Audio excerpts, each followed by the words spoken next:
así en el día 3 del histórico juicio político contra Donald Trump, el caso presentado por los fiscales de la Cámara de Representantes en contra del expresidente por incitación a la insurrección del 6 de enero pasado. Vamos directamente a Washington con Juan Carlos López, quien ha liderado esta cobertura. Importantísimo, Juan Carlos. Bueno, pues también decir que ya dejó el líder de este equipo de fiscales, pues la mesa puesta con las preguntas que tendrían que estar respondiendo, además de sugerir que no es un tema de la primera enmienda, la libertad de expresión de un presidente o ahora ciudadano, y mucho menos hablar de la constitucionalidad, que ese tema ya fue superado en los primeros días del lunes de esta semana. ¿Cómo estás? Buenas tardes. Muy buenas tardes, Gabriela. Sí, una presentación más corta de la de ayer. Recordemos que ayer se fueron hasta casi las 7:40 de la noche. Hoy 4 horas y media sin tener en cuenta la pausa, porque tal vez la expectativa de seguir lo que ocurre es que esto no ha terminado, que volverán a sesionar mañana viernes, que serán los abogados defensores quienes tendrán la oportunidad de refutar todo lo que presentaron los fiscales entre ayer y hoy. Y es probable que el juicio, que se puede extender por muchos días, termine el sábado. ¿Por qué? Porque mañana, una vez la defensa termine sus argumentos, y se anticipa que no se van a tomar tanto tiempo como lo hicieron los fiscales, entonces haya una sesión que puede ocurrir mañana mismo o puede pasar para el sábado, en la que los senadores harán preguntas y luego votarán para decidir si quieren o no llamar a testigos, y esa va a ser la clave. Si no hay testigos, es posible que entonces hagan argumentos finales el mismo sábado y sometan el tema a votación. Parece ser el deseo que tienen para salir de esto ya, porque son dos escenarios claros. La evidencia es contundente, la narrativa de los fiscales es la que hemos escuchado hasta ahora, muestra un patrón de comportamiento de Donald Trump. Veremos cómo lo contrarresta eso la defensa el día de mañana, pero aún así, aún con argumentos contundentes, hoy, por ejemplo, si escuchabas los mensajes, el tono político de los mensajes del presidente Trump era verdaderamente tóxico y jugaba dentro de este momento político que ha habido Estados Unidos en su presidencia, y que se agudizó aún ahí. Pero aún así es difícil en este momento creer que 17 senadores van a votar para condenarlo. Tendremos que seguir el proceso, pero termina un capítulo más en esta saga del juicio político, que continuará mañana y que, por supuesto, Gaby, les seguiremos llevando. Por supuesto. Juan Carlos, simplemente pedirte que nos digas de lo que has escuchado en la jornada de hoy, lo que se rescata. Por supuesto que la pregunta central es cuánto se cambia la tendencia entre los miembros del jurado, que son los senadores republicanos que van a decidir si es culpable o no el expresidente Trump. Y como dices, no parece procesar, bueno, pues el tema de procesar a un presidente que ya no es funcionario público, es como parte de los elementos de la defensa o del rechazo de estos senadores republicanos, muchos de los cuales, por cierto, estarían quizá interesados en 2024, pero en relación también con el no declararlo culpable, que ha sido el mensaje también contundente de esta sesión, Juan Carlos.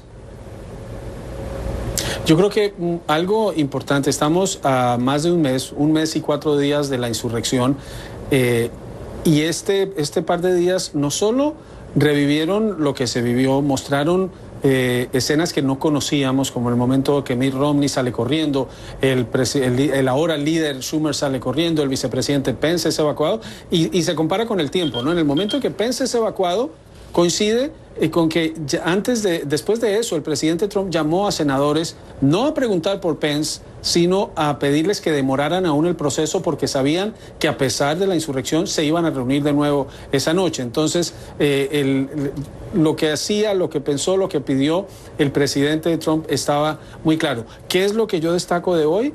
Que creo con el tiempo a uno se le van olvidando las cosas, pero reitero, el tono, el contenido y el mensaje de lo que escribía Donald Trump muchas veces a diario era de un nivel tan tóxico y tan corrosivo, que explica por qué un país que venía polarizado antes de su presidencia se polarizó aún más, y el vínculo que intentaron hacer los fiscales entre la retórica del presidente y el comportamiento de sus seguidores. Los senadores tienen los argumentos. En algún momento de la sesión son 100 senadores, 50 demócratas, 50 republicanos. Según el conteo de CNN, no estaban 15 republicanos dentro del recinto, algunos en un salón adjunto, incluso otros en otros temas, y declaraciones en las que ese poder de Donald Trump se sigue sintiendo, porque no es un juicio, un proceso penal, es un proceso político, pero como proceso político demuestra un patrón de comportamiento, y creo que muchos se están llevando eso hoy. Veremos cuánto dura y qué tan efectiva es la respuesta de los defensores del presidente mañana.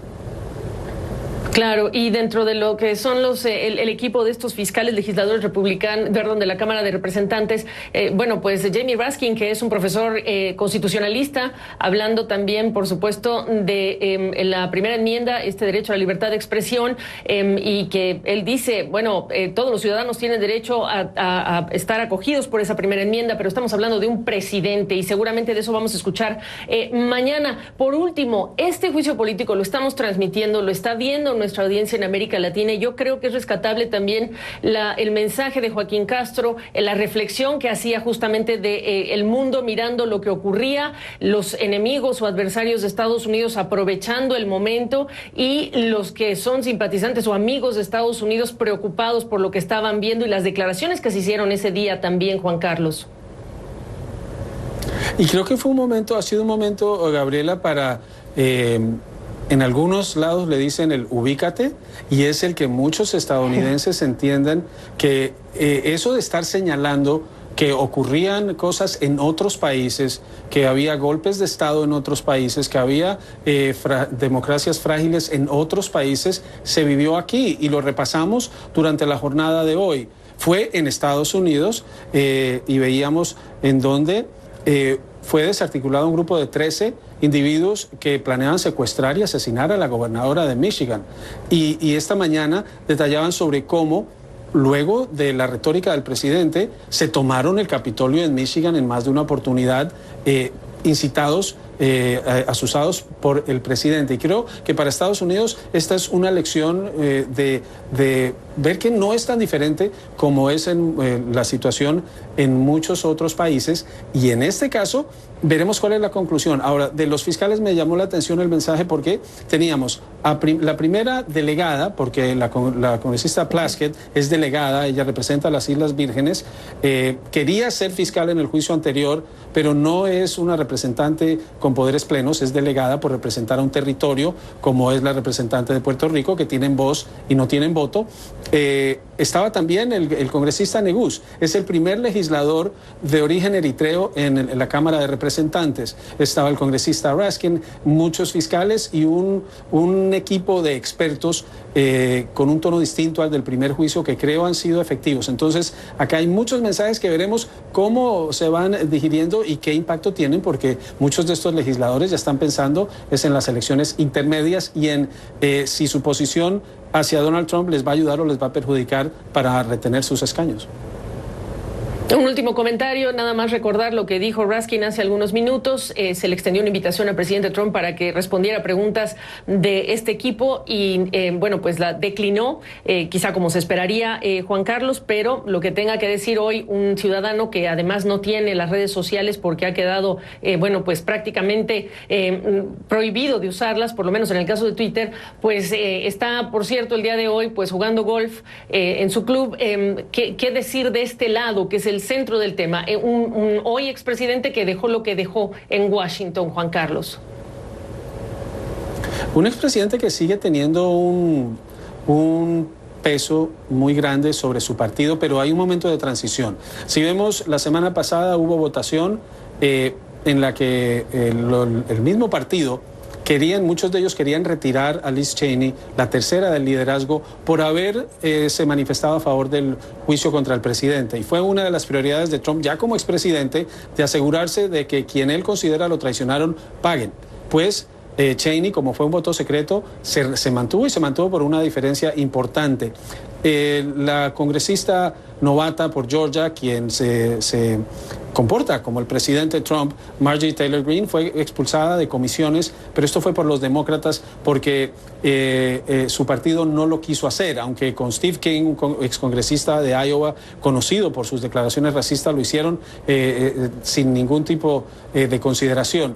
Entonces Trump sigue pesando, pero yo creo que el mismo Trump está tratando de encontrar el lugar en el que se encuentra. Tiene muchos fondos que recaudó para cuando insistió en su gran mentira de un fraude electoral, y muchos le siguen temiendo dentro del partido por el poder que tiene para decidir el futuro de algunos. Y sí, no tiene esa plataforma, y creo que eso está incidiendo en que no puede dominar el ciclo noticioso como lo hizo hasta que tuvo acceso irrestricto a redes durante mucho tiempo, violando las reglas, pero que le permitían por ser una figura tan importante. Juan Carlos López va a estar liderando la cobertura en unos 30 minutos. Te agradezco esta perspectiva, Juan Carlos. Y vamos directamente al Capitolio. Allá se encuentra Yone Molinares para que nos hable del ambiente una vez que ha terminado y que, digamos, los fiscales de la Cámara de Representantes, como dicen en inglés, de Defense Rest, bueno, pues los fiscales descansan y ahora toca a los abogados en unas horas del presidente Trump. Yone, buenas tardes, adelante. Gaby, ¿cómo estás? Inicialmente, por ahora, las reacciones, inmediatamente después del cierre de esta sesión con los fiscales, es relativamente nula. Realmente la mayoría de los senadores han salido y han evitado las cámaras, los puestos específicos que están diseñados para que los senadores lleguen a reaccionar. Realmente, hoy ha sido un día más que todo, digamos, esquelético en ese sentido, con muy pocas reacciones de los senadores. Lo que sabemos es que dentro del recinto, dentro del pleno, había ya un poco más como de cansancio de parte de los senadores de estar sentados tantas horas viendo todas estas evidencias, menos, digamos, interés hoy de lo que había ayer con la presentación de estos videos nuevos. Tal vez había mucha curiosidad. Pero vamos a ver qué viene en las próximas horas. Y la gran pregunta es, ¿lograron los fiscales generar no solamente interés en posiblemente testigos, o más allá, lograron cambiar algún punto de vista? Hoy el presidente Biden pensaba que era posible, pero es muy difícil lo que viene, porque ahora viene la parte de la defensa y seguramente ellos se van a encargar de varias cosas, especialmente de tratar de cambiar las palabras, y eso parece que es lo que van a hacer. Están creando videos de último minuto, parece que lo están haciendo tratando de contrarrestar lo que se vio durante 2 días de la parte de los fiscales. Y también lo que se espera es que, bueno, de pronto, más allá de un Mitt Romney que ya de hecho, o una Lisa Murkowski, senadores que ya de hecho habían denunciado, repudiado y pues condenado lo que había hecho el presidente, que otros senadores también lo hagan a la luz de recordar lo que está pasando. Por eso lo que había dicho Raskin es importante, lo que dijo otra de las congresistas hoy cuando estaba haciendo la presentación. Al comienzo de hoy, Gaby, para la gente que no tuvo la oportunidad de estar con nosotros durante todo el día, al comienzo de la sesión, la mayoría del foco fue en la reacción de la gente que llegó a violentar el Capitolio. Sí. ¿Qué estaban diciendo? Era muy claro, venimos porque nos invitó Trump, venimos porque Trump nos llamó, estamos luchando por Trump. Y pues de paso, el muy famoso chamán, después de que Trump envía el mensaje de que ya es hora, o el video, que ya es hora de irse a la casa, el mismo chamán llega con su megáfono a decirle a la turba que paren, que Trump les acaba de decir que nos quiere mucho y que ya nos vamos. Todas esas cosas fueron muy importantes para dejarle a los senadores en la mente que la incitación a la insurrección no es porque el presidente se paró al frente de en un escenario horas antes a decirle váyanse al Capitolio. Es porque había un patrón y porque la gente estaba siguiendo lo que él estaba diciendo. Por eso era muy, muy importante escuchar, y por eso también es importante pensar que de pronto no haya mucho apetito para testigos, porque los testigos y la evidencia es clara, está en video, es muy fresca y está ahí latente para todos, Gaby. Exactamente. Y el otro tema que toqué con Juan Carlos y que me parece también importante, Yone, para que me digas en qué está esa discusión, lo dijo Ted Lieu muy claramente, uno de los fiscales: no me asusta que regrese Donald Trump en 4 años, perdóname, me da miedo, dice, que pierda y que esto vuelva a pasar. Y después, en el cierre del caso, pues Jamie Raskin hablando de lo que está en juego en el caso de que los senadores decidan, bueno, que el presidente no es culpable o responsable de todo esto que ya se construyó en los días pasados de la incitación a la violencia o incitación a la insurrección en el Capitolio, Yone. Sí, era esencialmente retando a los senadores a que pierdan un poco el miedo del cálculo político, ¿no? ¿Qué pensar de aquí a 4 años? Pero eso es algo muy difícil, porque recuerda, este es un presidente, Donald Trump, desde el día que se dio, desde el 3 de noviembre, que fue el día de la elección, desde ahí comenzó a hablar de una campaña para recolectar fondos para una defensa legal, si tú recuerdas, casi $400 millones en 3 semanas. Entonces, ese poder de recolección de fondos es lo que le aterra a muchos políticos, la verdad, porque eso es lo que los pone contra la pared y les pone en duda su futuro político. Y si una persona como Donald Trump se enfrenta o decide retar a uno de estos legisladores, pues el futuro político básicamente sería un desastre. Entonces, ese cálculo es muy difícil de contener y de, pues, digamos, atacar de parte de los fiscales. Tienen que apelar entonces a lo que pasó ayer, por ejemplo, al susto. Pero fíjate lo que pasó. Saliendo de todo eso y después de una tarde intensa, con muchos videos nuevos, con lo que se vivió por segundos, la evacuación a último minuto del vicepresidente, el susto que pasó Mitt Romney, Chuck Schumer, todos ellos que estaban tan cerca de los agitadores, de esta gente que venía buscando la cabeza de estos políticos. Después de eso, muchos de ellos siguen insistiendo que no hubo conexión, que no vieron una conexión directa de lo que decía el presidente con la turba que había llegado. Es decir, buscando siempre cómo darle la vuelta y excusar o por lo menos encontrarle un argumento que les ayude con sus bases cuando lleguen. Votaron a favor de aplicarle el cargo negra en sus distritos por la reacción visceral que han tenido muchos de sus representados. No son muchos, pero son muy ruidosos. Mira lo que pasó con el senador Lindsey Graham. El 6 de enero, cuando después que ocurrió todo esto, Lindsey Graham, el senador, además aliado del presidente Trump, simplemente dijo que él ya no iba más, que lo descontaran de cualquier apoyo, que él ya no seguía nada más, después del susto que había pasado. 2 días después, en el aeropuerto aquí en Washington, llegaron unos simpatizantes de Trump y lo acosaron. De ahí, otra vez volvió a apoyar al presidente Donald Trump. Entonces, el miedo que les tienen, el temor digamos, de la efectividad que tiene la base de Donald Trump, que es bastante, digamos, animada y que es bastante agresiva en cierto sentido, y que puede crear el futuro político. Ellos no van a hacer nada si su futuro político está en juego. Habrá unos pocos, pero no son los que se necesitan. Tienes un Mitt Romney, tienes un Ben Sasse, tienes una Lisa Murkowski y otros congresistas que están dando esa idea, pero son 5, posiblemente 6 si te respaldas en la votación del lunes pasado, pero no son 11, 12 o 17, que es lo que necesitan los demócratas. Y ese es el gran reto que tienen de aquí en adelante. Y vamos a ver qué dice mañana la defensa, Gaby. Gracias a Yone Molinares, allá en el Capitolio, tomando el pulso, perdóneme usted, de lo que ha sucedido en los últimos minutos. Quiero incorporar ahora sí a Ileana Rodríguez Santibáñez, internacionalista del TEC de Monterrey, ciudad de... Recordar además que los republicanos están consignados en todos estos ejemplos que han utilizado los fiscales demócratas en la Cámara de Representantes para construir este caso. Las declaraciones iniciales de varios republicanos, horas después de haber ocurrido esta insurrección al Capitolio, hacen contraste con el número de republicanos hoy convencidos de que es por sentido común que lo que ha sucedido amerita decir que Donald Trump es responsable, culpable en este proceso de juicio político. Ileana, buenas tardes, gracias por estar con nosotros y seguir todo este evento en estas horas. Tus primeras reacciones.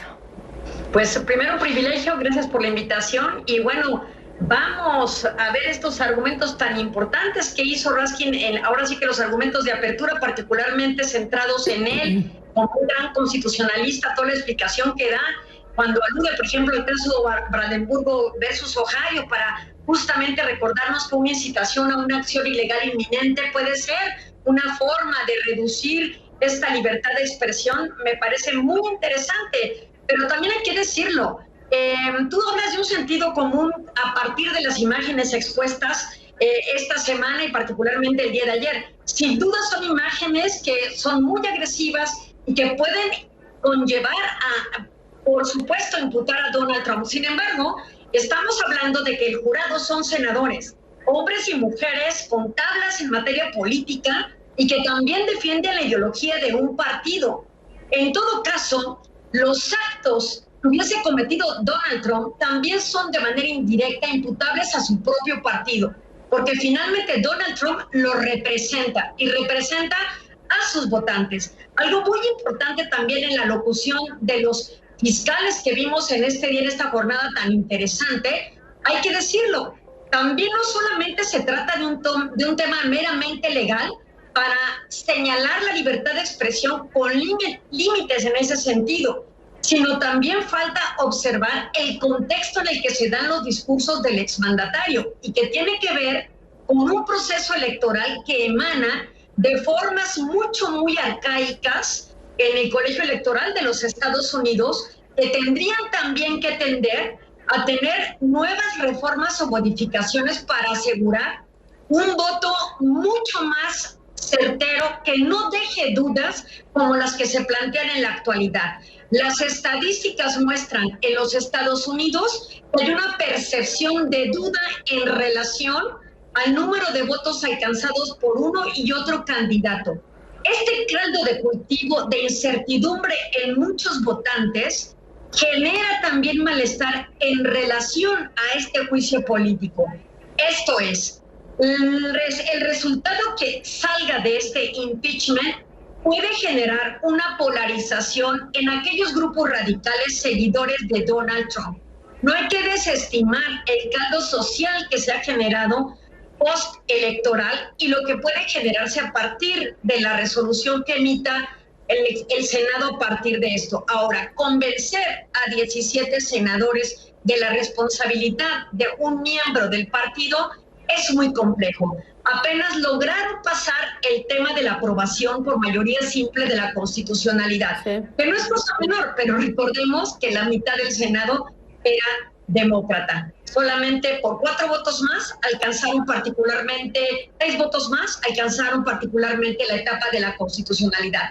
Pero convencer a 17 republicanos solo por imágenes agresivas y por supuesto una locución juridicista muy relevante, lo veo improbable. Hay que reconocer el contexto electoral tan disputado en el que se dan los hechos. Y la otra, no hay un análisis sociológico que pueda demostrar que con los dichos de prácticamente incitación a determinadas formas de protesta se hayan generado las 5 muertes en el Capitolio o los destrozos en este. Es decir, sociológicamente hablando, es muy difícil acreditar la responsabilidad de un individuo frente a las decisiones y actos voluntarios de otros ciudadanos racionales y pensantes.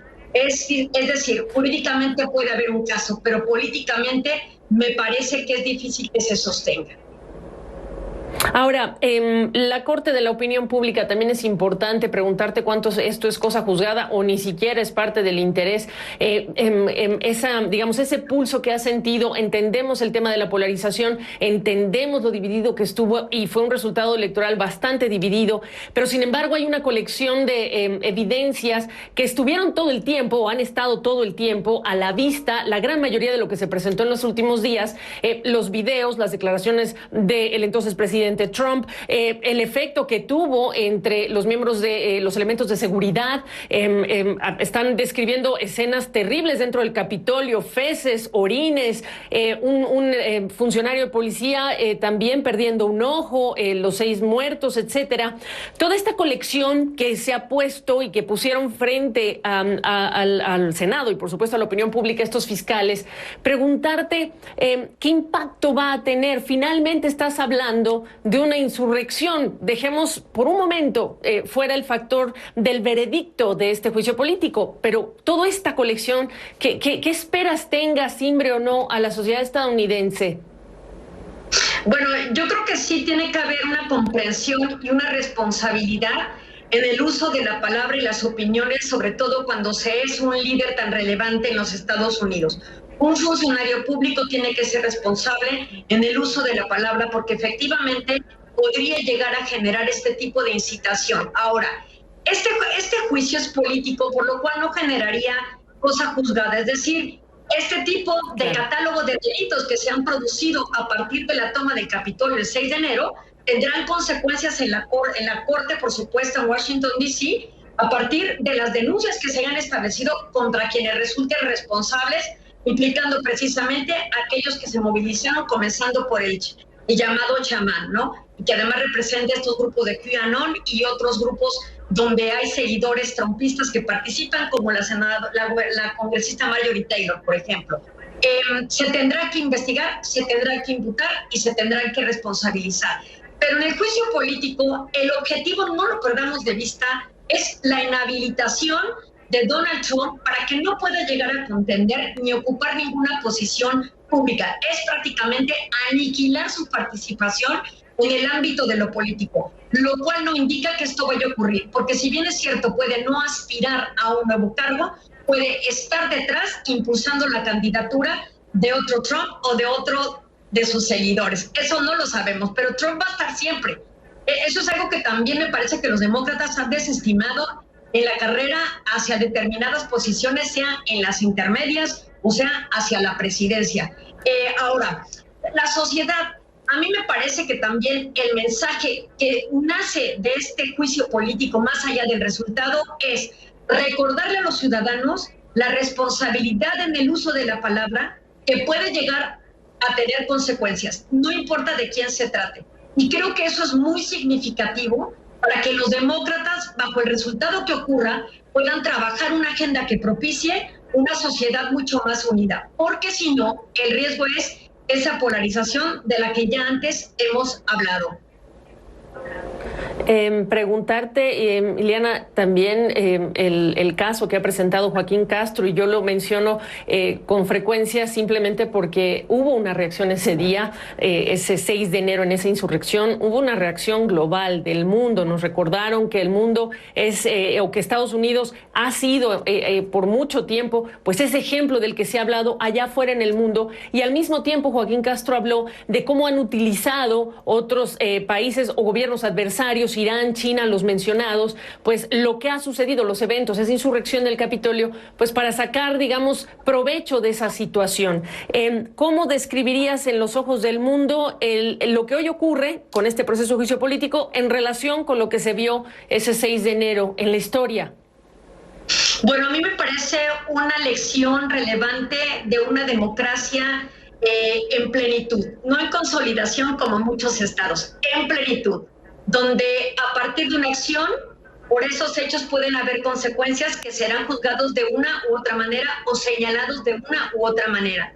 Así es que eso es muy importante, porque en muchos de los estados fallidos que existen en el mundo o de las democracias en consolidación, poco se llega a los señalamientos en tribuna y mucho menos con la publicidad que ha tenido este juicio, que ha sido de alto impacto, para recordarnos que en una democracia está bajo el juicio de la opinión pública, que, como tú bien mencionabas, siempre va a ser una forma de presionar a los políticos para dirigir con mayor predecibilidad o con mayor inteligencia y transparencia a una nación. Ahora bien, así como también se puede hacer la crítica a este exceso interpretativo y también real de la libertad de expresión, también entonces tendríamos que recordar la posibilidad de diálogos similares, por ejemplo, en enmiendas como la número 2, en la aportación y posesión de armas. Creo que no debemos centrarnos solamente en la crítica a una enmienda y lo que ocasionó.